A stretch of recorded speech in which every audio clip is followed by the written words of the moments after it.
যদি কেনিবাকে যদি আপুনি চাবি তলা লগাব নাজানে সেইখন দৰজাই গৈ চুৰ সোমাই আপোনাৰ ৰাজ্যখনৰ ধন টকা পইচা সোণ সুবৰ্ণ কাইলৈ গুচি যাব গতিকে আমাৰ এই ৰাজ্যখনৰ 9খন দৰজা এইখনে হ'ল পুৰঞ্জনৰ ৰাজ্য এতিয়া পুৰঞ্জন ৰজাই এই এগৰাকী নাৰী বিয়া কৰিব এতিয়া কি ৰূপৱতী নাৰীগৰাকী কোন আমাক দেখুৱাব সেয়াই হ'ল মন আৰু পুৰঞ্জনৰ সেইটো কোন মায়া হয় আমাৰ এই দেহটোত মন আৰু মায়া এই দুটা বস্তুৱে লগ লাগি আমাৰ দেহটোক কেনেকৈ অকালতে লৈ যায় বোলে কোনোবাই খৰিকাঠ কৰি কোনোবাই গাঁততে পুতি থোৱা কৈ গৈ এইকেইটাই মায়া আৰু মন হয়নে পাপ সাগৰত পেলোৱা গৰাকী এই দুটাই নহয় জানো আমাৰ এতিয়া মন কৰকচোন আমি যিবোৰ খোৱা বোৱা আৰামত খাওঁ আমাৰ প্ৰত্যেকৰে যে জীৱটো আছে আত্মাটোৱে খায়নে বাৰু গোসাঁইখনত নাখায় এয়া খোৱাটো হ'ল ইন্দ্ৰিয় বৰ্গৰ লালসা সব ইন্দ্ৰিয় বৰ্গৰ লালসাতে বেয়া কাম কৰাৰ ফলত মন আত্মাটোক লৈ যায় পেলাই কুকুৰ চিগাল গাহৰি গৰ্ভত জন্ম দি আৰু খাই থাক তই কিমান বৰকচু খাই থাক ৰেহাই নাই আৰু হয় আমাৰ সকলোৱে হৃদয়তে যে যিটো আত্মা বা জীৱ আছে এতিয়া আমাৰ যে ভাগৱত শুনি আছোঁ আমাৰ হৃদয়ত থকা আত্মাটো বা জীৱটোৱে কি কৈ আছে জানে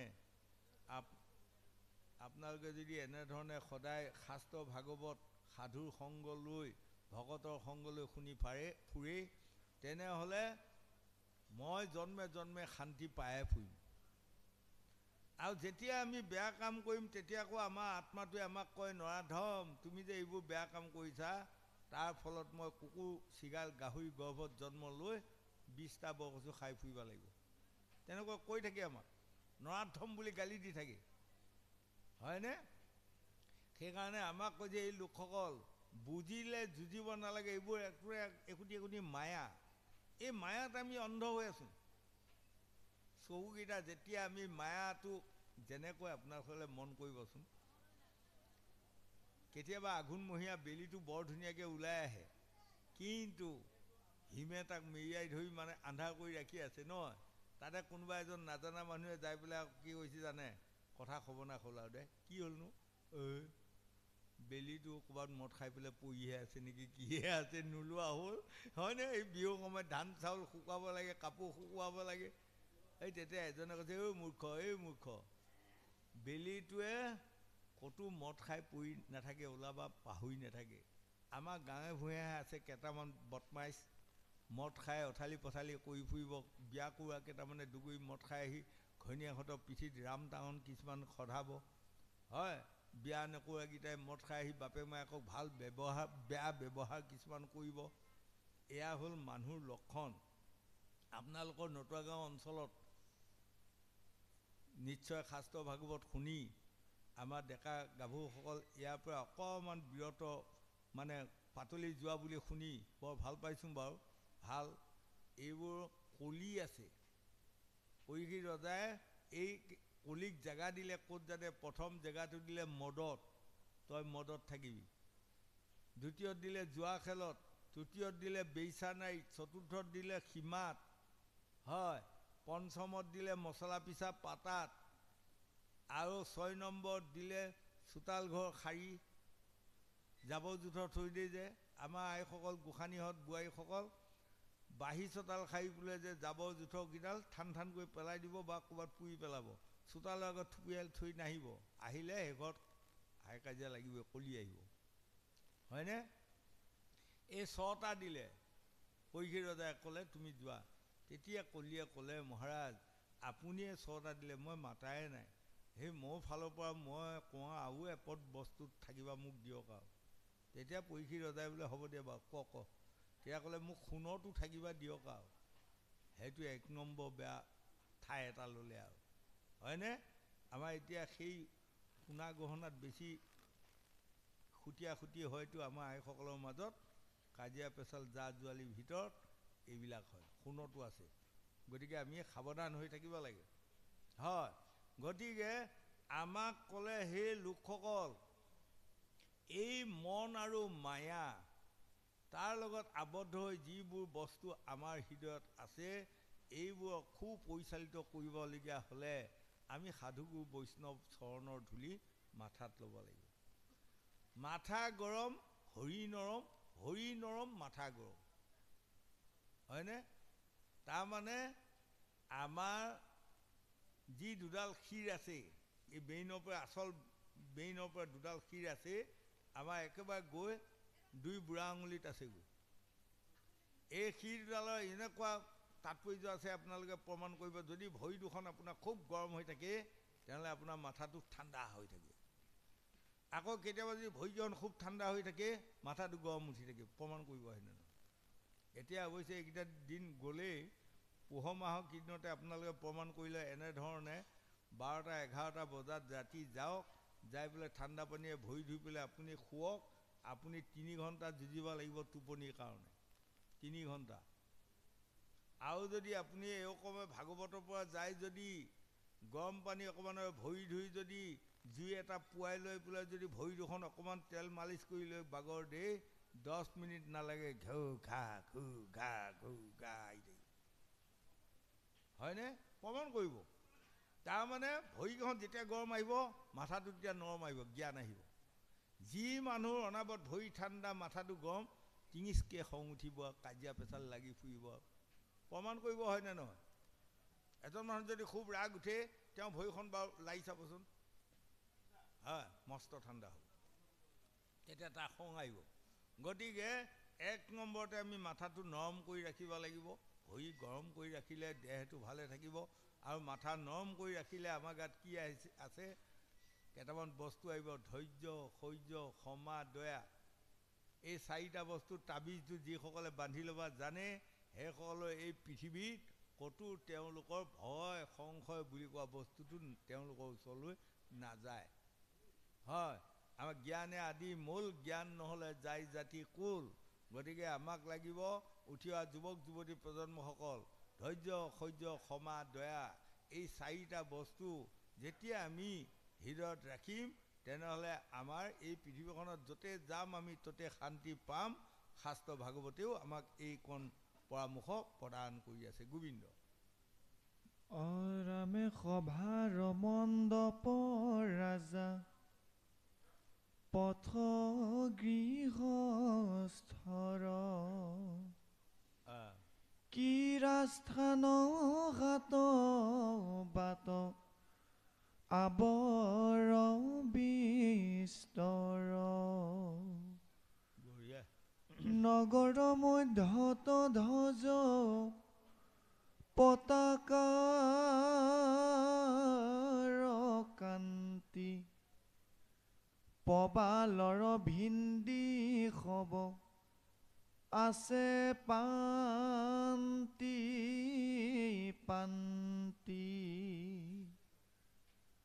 পবা অৰামে নগৰৰ বাহিৰত আছে উপবন দিব্ৰ বিশলতা গণ দেখিতে শোভন তাতে পদ্ম মধুপিয়া গুঞ্জৰে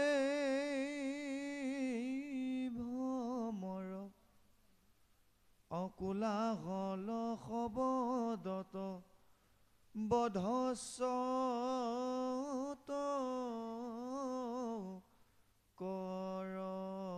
ইমান সুন্দৰ, ইমান ধুনীয়া, ইয়াক কৈ পাৰ উলিয়াব নোৱাৰা মানে ৰাজ্য এখন। এইখনে হ'ল পুৰঞ্জনৰ ৰাজ্য। তাৰমানে আমাকে কৈছে, আমাৰ দেহটোৱে হ'ল সকলোৱে। আৰু হয়ো কিমান ধুনীয়া সুন্দৰ দেহ দেখিছেনে? অকণমানতো আপোনাৰ গাত বোকা মাটি লাগিব নিদিয়ে, ধুই পাখলি।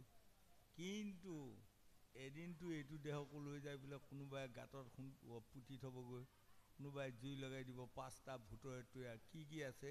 শীত, অপ, তেজ, মূৰ, বম। কালিয়ে মই মৰাৰ লগে লগে মোক জুই লগাই দিয়াৰ লগে লগে 5টা ভাগে বিভক্ত হ'ব, হয়নে? শীত মানে মাটিয়ে নিয়াটো, মাটিয়ে নিলে, পানীয়ে নিয়াটো, পানীয়ে নিলে, বায়ুয়ে নিয়াটো, বায়ুয়ে নিলে, অগ্নিয়ে নিয়াটো, অগ্নিয়ে নিলে, আকাশে নিয়াটো, আকাশে লৈ গ'ল। 5টা ভাগে 5টা ভূতে লৈ গুচি গ'ল। খন্তেক পাছত যদি আপোনালোকে মোক বিচাৰি ফুৰে এই জীৱনত আৰু ক'তো সেইটো মানুহ দেখা নাপায় আৰু পাবনে বাৰু? গতিকে আমাক কৈ এই লোকসকল দুদিনীয়া বেঙেনা বাৰী বেঙেনা যাব গা জোকাৰি আমি ধুনীয়া মানুহ বুলি আমি ভকতিহে কৰিব লাগে। আমি ধুনীয়া মানুহ বুলি যদি আমি অহংকাৰী হৈ যাওঁ গৌৰৱী হৈ যাওঁ সেইকাৰণে আমাক কৈ এই লোকসকল 4টা গৌৰৱ আছে এই পৃথিৱীখনত। কি কি জানে? আটাইতকৈ যদি 1 নম্বৰতে বদমাইছি এটা নাম আছে তাৰ নামে ধনৰ গৌৰৱ। সাৱধান হ'ব, মানুহ এঘৰত ধন অকণমান বাঢ়ি অহাৰ লগে লগে মানুহ ঘৰৰ গৌৰৱ বাঢ়ি আহে। তেতিয়া নিজকে জানিব এইটো ভাল কথা হোৱা নাই। এইটো যদি নিজে খুব সাৱধান ৰাখিব পাৰে বাচি গ'ল, আৰু সাৱধান ৰাখিব নোৱাৰিলে পতন আহিব। বুজিছে? ধনৰ গৌৰৱ। 2 নম্বৰটোৰ নাম বিদ্যা গৌৰৱ। এজন মানুহ 64 কলা বিদ্যাত পাৰ্গত। তেওঁ পূৰ্বজন্মৰ পুণ্য আছিল। সেই পুণ্যৰ ফলত এইটো জন্মত ঢেৰ বিদ্যা জনা হৈ গ'ল। তেওঁ যদি নিজকে মই বিদ্যান বুলি গৌৰৱ আহে তাতে পঞ্চতংগত পতন আহি গ'ল। হয়নে? ধনৰ গৌৰৱ, বিদ্যা গৌৰৱ, বলৰ গৌৰৱ। এতিয়া মন কৰক, আমাৰ নিচিনা মানুহ এটাক ধৰি দলি মাৰি দিয়া মানুহ মই অসমতে পাই ফুৰিছোঁ, তেনেকুৱা বলিষ্ঠ মানুহ। সেয়া বলিষ্ঠ কি জানে? পূৰ্বজন্মত ভাল পুণ্য কৰ্ম কৰাৰ ফলত এইটো জন্মত মানে বলিষ্ঠ হ'ল। তেওঁ যদি মই বলিষ্ঠ বুলি যদি নিমাখিত লোকসকলৰ ওপৰত অত্যাচাৰ কৰি ফুৰে পঞ্চতংগত তাতে পতন। ধনৰ গৌৰৱ, বিদ্যাৰ গৌৰৱ, বলৰ গৌৰৱ। আৰু এটা গৌৰৱৰ নাম কি জানে? ৰূপৰ গৌৰৱ। সেইটোতো আৰু মাৰি মৰক। হয়নে? ৰূপৰ গৌৰৱটোৱে কেতিয়া বাহাদুৰিটো দেখে জানে? এতিয়া আপোনালোকক দেখুৱাব নোৱাৰে আৰু। হয়নে? ডেকা গাভৰু হোৱা সময়ত সেই সময়ত দেখুৱায়। এতিয়া মন কৰিবচোন, এগৰাকী মাইকী মানুহক সুধিছে এগৰাকী মানুহে, আপোনাৰ ছোৱালীজনীও বিয়া দিবা হৈছে বোলে? হৈছে দিয়ক। কৈছে ল'ৰা ছোৱা ক'ৰবাৰ পৰা আহিছেনে নাই? দেহি কিমান আগবিলীয়া ভাতিবিলীয়া কাঁহী মাজোঁতে খোৱা বোৱা যোগাৰ ধৰোঁতে মোৰ হাহাকাৰ একদম। ল'ৰাহে ল'ৰা আহি থকা হৈছে। কিন্তু মিছাইও কয়, নাহিবও পাৰে। হয়নে? মন কৰিবচোন, সেই সময়ত যদি ছোৱালীজনী বৰ ৰূপৱতী হ'ল তেনেহ'লে তাই বাহাদুৰি আহি গ'ল। জধাই মধাই ল'ৰাক পাত্তা নিদিয়া হ'ল। হয়, এতিয়া তাই এটা মই অকণমান আগুৱাই দিছোঁ, বেয়া নাপাব। উদাহৰণ এইবোৰ মানে পুৰাণৰ উদাহৰণ 2 এটা কওঁ। এজনী ছোৱালী দেখাই শুনাই বিয়াত একেবাৰে দীপলিপি ধুনীয়া কইনা, খুব ৰূপৱতী। কিমান ল'ৰা কিমান মানুহ চাবা আহি আছে, কাকো পাত্তা নিদিয়ে ইমান। আৰু বাপেক মায়েকো মতে দিওঁ কি আৰু মোৰ ছোৱালী অকণ আছে কেইজনী ছোৱালী ধুনীয়া হৈ আছে নহয় বাৰু? গতিকে জধাই মধাই ল'ৰাক বিয়া দিম নেকি? বাহাদুৰিয়া। তাৰপিছত যাওঁতে মানে এদিন ছোৱালীজনীয়ে আপোনালোকৰ নিচিনা এজন বয়বৃদ্ধ মানে বৈষ্ণৱক কৈছে, ককা এই স্বৰ্গমৈত্য পাতালৰ ভিতৰত আটাইতকৈ বাৰু ডাঙৰ কোন? তেতিয়া বুঢ়াটোৱে কৈছে, কিয় সুধিলি আই? কৈছে কওকচোন আপুনি, মই পাছত ক'ম বাৰু। কৈছে স্বৰ্গমৈত্য পাতালৰ ভিতৰত আটাইতকৈ আৰু ইন্দ্ৰই ডাঙৰ আৰু ইন্দ্ৰ ৰজাই ডাঙৰ আৰু মই জানাত। কিয়নো সুধিলি? কৈছে স্বৰ্গমৈত্য পাতালৰ ভিতৰত যিজন ডাঙৰ সেইজনকহে মই বিয়া সোমাম। তাৰমানে বৰ ৰূপৱতী যোনে সেই কোৱা হৈ গ'ল বৰ ধুনীয়া বুলি কওঁতে তাই এতিয়া ইন্দ্ৰকহে বিয়া সোমাব। তাৰপিছত ইন্দ্ৰৰ ওচৰলৈ গ'লগৈ আৰু, এয়া পুৰাণৰ কাহিনী। ইন্দ্ৰৰ ওচৰত যাই ক'লে, আপুনি বোলে স্বৰ্গমৈত্য পাতালৰ ভিতৰত আপুনিয়ে ডাঙৰ হয় জানো? বোলে কিয় সুধিলানো? কৈছে যিজন স্বৰ্গমৈত্য পাতালৰ ভিতৰত ডাঙৰ তেওঁলৈ মই বিয়া সোমাম। ইন্দ্ৰই মনুষ্য এজনীক বিয়া পাতিব নেকি? তেতিয়া ইন্দ্ৰই ক'লে, মই ডাঙৰ নহয়, মোতকৈ বৰুণহে ডাঙৰ। মই কেতিয়াবা বৰুণক হিচাপ দিওঁ, আমুকত নটুৱা গাঁৱত 2 জাক বৰষুণ পেলাবি, মৰিগাঁৱত 4 জাক পেলাবি, ভুৱা গাঁৱত 2 জাক পেলাবি। সি ক'ত কি পেলাই অন্ত নাই, আহি পেলাই মোক এডাল হিচাপ দিয়ে আৰু। গতিকে ডাঙৰ সিহে মোতকৈ। তুমি বৰুণৰ ওচৰত যোৱা বৰুণৰ ওচৰত গ'ল বৰুণক ক'লেগৈ তুমি বোলে সকলোতকৈ ডাঙৰ বোলে কিয় সুধিলে কৈছে আটাইতকৈ ডাঙৰ যিজন তালৈ মই বিয়া সোমাম এই তেনেহ'লে মই ডাঙৰ নহয় মই সাগৰৰ পৰা পানী তুলি লৈ আহোঁ আকাশলৈ অহাৰ লগে লগে বায়ুৱে লৈ যায় ক'ৰ পানী ক'ত পেলাই সি অন্তৰে নাই মই আলু তালিয়ে নাপাওঁগৈ সিহে ডাঙৰ তুমি বায়ুৰ ওচৰলৈ যোৱা বায়ুৰ ওচৰলৈ যায় ক'লেগৈ বায়ুৱে ক'লে ই মই ডাঙৰ নহয় এই সৰ্বনাশ যোৱাচোন ওৱা নতুৱাবুৰি সিপেনে মূৰতে মাণিপুৰৰ ওচৰতে যিডাল ডাঙৰ উঁইভেৰা আছে ইমান বতাহ মাৰিও মই উঁইভেৰাটো ভাগিব পৰা নাই সিহে মোতকৈ ডাঙৰ বায়ুৱে ক'লে তুমি উঁইভেৰাটোৰ ওচৰত যোৱা তেতিয়া উঁইভেৰাটোক যায় ক'লেগৈ কোৱাৰ লগে লগে উঁইভেৰাটোৱে ক'লে এই মই ডাঙৰ নহয় তুমি মোক বিয়া সোমালে কামত নাহিব তুমি ইয়াতে ৰৈ থাকাচোন চাবা এইখন গাঁৱত এটা মস্ত ষাঁড় গৰু আছে এই আহি মানে হানি ভাচা ভাচি খুলিব আহি মোক আহি হয়নে সিহে ডাঙৰ তুমি এই গৰুটোৰ ওচৰত যোৱা তাৰপিছত গৰুটোৰ ওচৰলৈ গ'ল গৰুটোৰ ওচৰত যোৱাৰ লগে লগে গৰুটোৱে ক'লে কি এই তুমি এনেই আহিলা মোৰ ওচৰত সিধাবাৰীত আমুক ল'ৰা এটা আছে সিহে ডাঙৰ তুমি ৰৈ থাকাচোন সি আহি মোক পিঠি ফালে টাঙন দিব আহি হয়নে গৰখীয়া যে সি আকৌ আপোনাৰ কি হৈছে জানে 6 বছৰমান হৈছে তাৰমানে বিয়া পাতিবৰ কাৰণে ছোৱালী বিচাৰি ফুৰিছে ক'তো ছোৱালী নাপায় দেখাই শুনে কুৎসিত মানে বেয়া কোনেও ছোৱালী নিদেই তাৰপিছত আৰু এই যেতিয়া গৰুটোৱে ক'লে তুমি তাৰ ঠাইলৈ যোৱা সিহে ডাঙৰ তেতিয়া যাই পেলাই মানে সেই গৰখীয়া ল'ৰাটোক যাই কৈছেগৈ বয়স হ'ল আৰু অলপমান কৈছে তুমি বোলে স্বৰ্গ মৰ্ত্য পাতালৰ ভিতৰত তুমি ডাঙৰ হয় জানো কৈছে কিয় সুধিলা কিয় কোৱাচোন কৈছে স্বৰ্গ মৰ্ত্য পাতালৰ ভিতৰত যিয়ে ডাঙৰ তালৈ মই বিয়া সোমাম তেতিয়াতো ই আচৰিত পাই পেলাই মানে লাগি চাই আছে পেটে পেটে ভাবিছে এইটো সপোনতহে দেখিছোঁ নে সচিততহে দেখিছোঁ হয়নে কাৰণ 6 বছৰ 7 বছৰ গ'ল মই ছোৱালী বিচাৰি মোক ছোৱালী দিয়া মানুহ কোনো নোলাল গতিকে বিয়া পতা আশাটোকে এৰিছিলোঁ এতিয়া ইমান ধুনীয়া ছোৱালীজনী আহিছে তেতিয়া সি বহুত টাইম থাকি কৈছে কওকচোন আপুনি ডাঙৰ হয়নে নহয় কৈছে স্বৰ্গ মৰ্ত্য পাতালৰ ভিতৰত মোৰ ওপৰত কোন আছে ময়েই ডাঙৰ চবতকৈ বুলি পেলাই লাহেকৈ বিয়া পাতি থৈ দিলে আৰু এতিয়া চাওক বাৰু এই ৰূপৰ বাহাদুৰি মাৰোঁতে বা গৌৰৱ কৰোঁতে ক'ৰ পৰা ঘূৰি যায় কেনেধৰণৰ লগত বিয়া হ'বলগীয়া হ'ল গতিকে সাৱধান ধনৰ গৌৰৱ বিদ্যা গৌৰৱ বলৰ গৌৰৱ ৰূপৰ গৌৰৱ 4টা আকৌ ইয়াৰ পৰা পঢ়া মেলি আৰু 16টা ওলাইছেগৈ বাৰু সেইটো বেলেগ কথা গতিকে এইবোৰ গৌৰৱ কোনেও নানিব জেদ বুলি কোৱা বস্তুটো কোনেও নানিব জেদ যদি কাৰোবাৰ অন্তৰত আহিল ইহকালে পৰকালে সেই আমাক দুৰ্গতি নোহোৱা কৰিব যে ভাগৱতে আমাক বুজাই আছে গোবিন্দ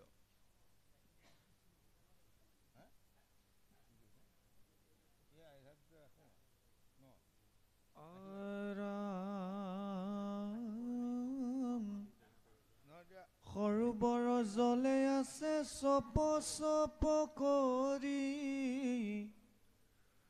কমুদ উৎপত পদ্ম জলে আছে ভৰি নানাবিধ পক্ষী তাতে পৰিয়া চৰয় সুললিত ৰাবতে যে শুনি মোহ হয় বায়ু লাগি জলতই উঠলে উচ্চই তীৰত বিষৰ পত্ৰ সঘনে পৰয় জলবিন্দু পৰশত উজ্জ্বলিত বন পক্ষীৰে নপাৰে জাত সূৰ্যৰ কিৰণ এতিয়া আমাক যে এইখন ৰাইজৰ গুণ গৰিমা যদি আপোনাসকলে গাই থাকে এই গোটেই জীৱনটো যদি গুণ গাই থাকে তাৰ উৰ নমৰে মৰিব জানো দেহৰ গুণটো যদি আপোনাসকলে বিশ্লেষণ কৰে বা মোৰ ছালখন কিমান ধুনীয়া মোৰ আঙুলিকেইটা কিমান ধুনীয়া ডেকাৰ জীৱনত এনেকৈ হাতত ধুই আমুকটো বস্তু লৈ আহিছোঁ হয়নে কিন্তু এতিয়া 60 বছৰ শেষ হোৱাৰ লগে লগে মানে বয়সটো এনেকুৱা হ'ল আমাৰ জীৱনটো কিমান জন্মত আছে জানে পুৰাণৰ মতেদি মই কৈছোঁ, সত্য তেতা দাপৰ যুগটো যাবা হ'ল। সেই সময়ত নমীক্ষা অৰণ্যত সকলো ঋষি মুনি দেৱঋষি নাৰদ ব্ৰহ্মাৰ পৰা আহি আয়ুটো বঢ়াবলগীয়া ভগাব আৰু কেনেকৈ চলিব সকলোৱে পৰামৰ্শ দিলে।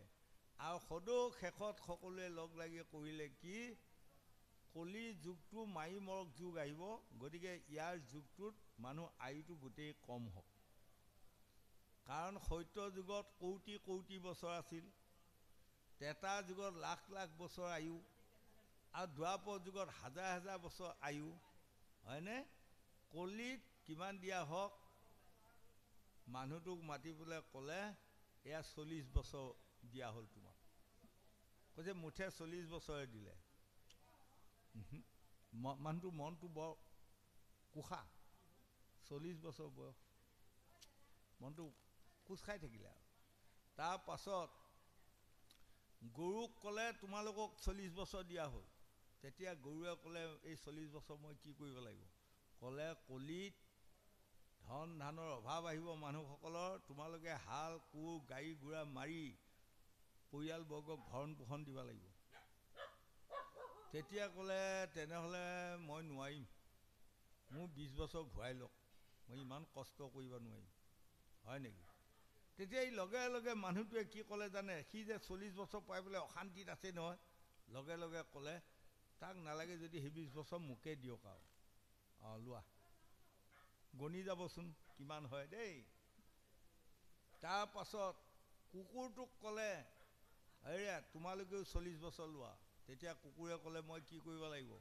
ক'লে কলিত লোকসকল বৰ অভাৱী হ'ব, চোৰ ডকাইত লুচাপাজি বেছি হ'ব, গতিকে তোমালোকে দিনটো খাবা, ৰাতিটো হ'লে উজাগৰে থাকি এই গৃহস্থখনক পহৰাদাৰ কৰি থাকিবা, যাতে বেয়া চোৰ দাই আহিব নোৱাৰে।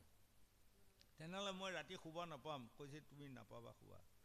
তেনেহ'লে 40 বছৰ 20 বছৰ মোৰ ঘূৰাই লওক, মই ইমান দিন ইমান কষ্টৰে খাটিব নোৱাৰিম। লগে লগে মানুহটোৱে ক'লে তাক নালাগে যদি সেই 20 বছৰ মোকে দিয়ক, ল। তাৰ পাছত আপোনাৰ ফেঁচাটোক ক'লে তুমি এই 40 বছৰ লোৱা। ফেঁচাটোৱে ক'লে মই কি কৰিব লাগিব? ক'লে তুমি দিনটো খাই বৈ থাকি ৰাতিটোত মৈত্যৰ খবৰ জমপুৰত, জমপুৰৰ খবৰ মৈত্যত আনা নিয়া কৰি থাকিব লাগিব। তেনেহ'লে মই ৰাতি শুব নাপাম। কৈছে নাপাবা, মুঠেই নাপাবা। তেনেহ'লে মোৰ 40 বছৰ 20 বছৰ ঘূৰাই লওক।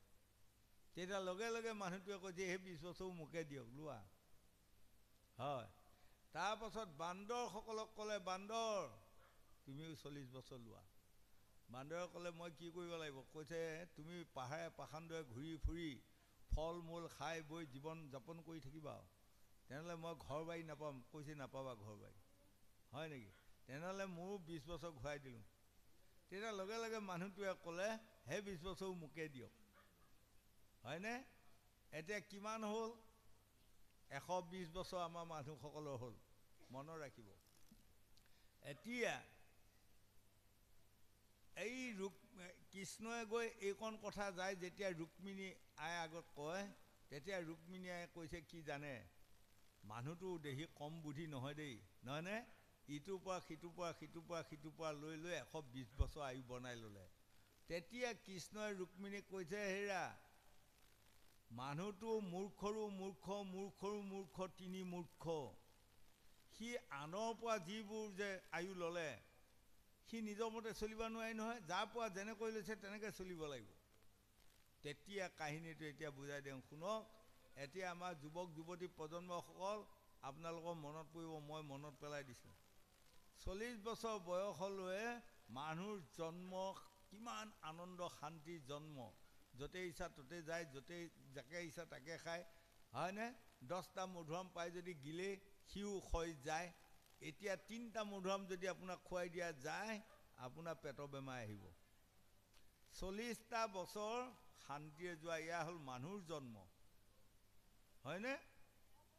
আচ্ছা, 40 বছৰৰ পাছত আপুনি কাৰ পৰা লৈছিলে? 20 বছৰ গৰুৰ পৰা লৈছিলে। 40 বছৰৰ পাছত যেতিয়া আপোনালোকৰ ল'ৰা ছোৱালী হ'ল তেতিয়া গৰুৰ নিচিনা আপোনালোকে খাটিব লাগিব। ৰেহাই নাই। এই 20 বছৰ গৰুৰ নিচিনা বওঁতেই যাব।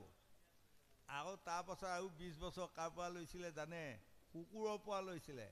আৰু 20 বছৰ কুকুৰৰ নিচিনা 60 বছৰ পাছত এতিয়া আপোনাক যদি ল'ৰাটোৱে কয় যে ইয়াত তামোল বাৰীখন আছে, তামোল অলপমান পাৰি দে, পাৰিব? নোৱাৰে। আপুনিতো নোৱাৰে। ল'ৰাকেইটাক ক'লে সিহঁতেও নোৱাৰিব। তেতিয়া আপুনি বহি বহি কি কৰি থাকিব জানে? কেং কেঙাই থাকিব আৰু, নহয়নে? কথা ক'লেও ল'ৰাকেইটাইও নুশুনে, মাৰিবও নোৱাৰে, কেং কেঙাই থাকিব আৰু। তাৰ বাহিৰে কিবা আছে আমাৰ? এতিয়া আমাৰ এইখিনি বয়স হ'ল কেং কেঙাই থকা বয়স, কুকুৰৰ বয়স, হয়। তাৰপাছত লোৱাটো কাৰ পৰা লৈছিলে? ফেঁচাৰ পৰা। সেই 20 বছৰ এতিয়া মন কৰিব, 80 বছৰ পাৰ হোৱা মানুহ আপোনালোকে প্ৰমাণ কৰিব ৰাতি ভাল টোপনি নাহে আৰু, হয়নে? ৰাতি টোপনি নাহে, ফেঁচাৰ জন্ম। সেই 20 বছৰ তেনেকৈ যাব। তাৰ পাছৰ 20 বছৰ কাৰ পৰা লৈছিলে আপুনি? বান্দৰৰ পৰা লৈছিলে, হয়নে? 100 বছৰ পাৰ হোৱা মানুহ এনেকৈ থাকিব পাৰিবনে? নোৱাৰে। এয়া মোক প্ৰমাণ কৰিব। 100 বছৰ হোৱা মানুহ যদি ক'ৰবাত আপোনালোকে পায়, সি বহি থাকিলে এনেকৈ থাকিব আৰু, হয়। মাজে মাজে এইবিলাক খোজাই থাকিব আৰু, এইবিলাক গা খুজতি আহিব, বান্দৰৰ জীৱন, হয়। আমাৰ এইখিনিতে এটা বুঢ়া আছিলে, তেনেকৈ খোজাই থাকিব, খোজাই থাকি আৰু পাছত এই খোজাওঁতে হাতবিলাক বগা পৰিব নহয়, আকৌ থু অকণমান সানি দিব। নাতিনীয়ে সহঁতে গাভৰুকেইজনীয়ে দপদপাই থাকিব আৰু। এয়া হ'ল বান্দৰৰ জন্ম, হয়নে? গতিকে আপোনাৰ এইবিলাক এজনে কৈ গৈছিল আধ্যাত্মিক ৰাসকে আৰু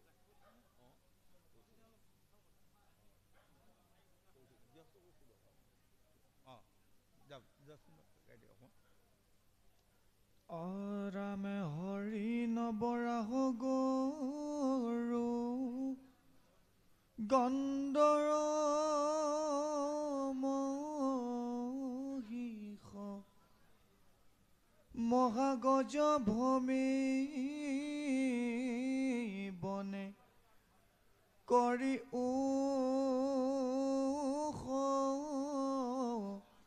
মিষ সিংহ ব্যাঘ্ৰ ঘুঙেউত ভালুকক চবৰি সৰভেদী নানা বনে ফুৰে চৰি চৰি আনু নানা বিধ মৃগ আশ্ৰয় বনত কতো খন্তেকেবে ভয় নকৰে মনত কাকো কেবে হিংসা নকৰয় কদাচিত মুনি সমত শাকন্ত বাৰো চিন্তি